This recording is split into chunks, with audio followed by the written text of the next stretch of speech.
So now we're going to cover dynamic lumbar stabilization. Stabilization isn't concerned about how much movement we have, but rather how well you can control that movement. So there's two basic building blocks you need to have before we can get into any kind of stabilization exercise routine, or what's commonly referred to as core stability exercises. The first building block is what we call neutral spine.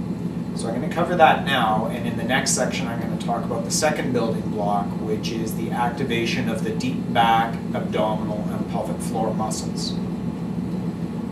Neutral spine, if we look at how a spine is put together, it has these normal curves. So this is the back of you, and this is your stomach here. So we're looking from the side like this.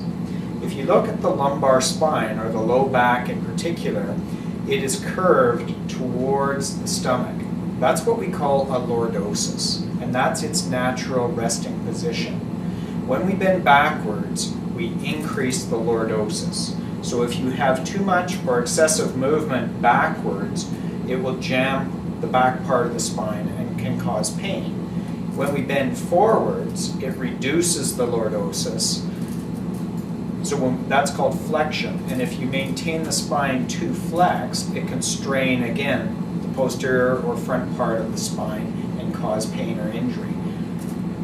So we want to try and explore the movements of the spine and find out where neutral is.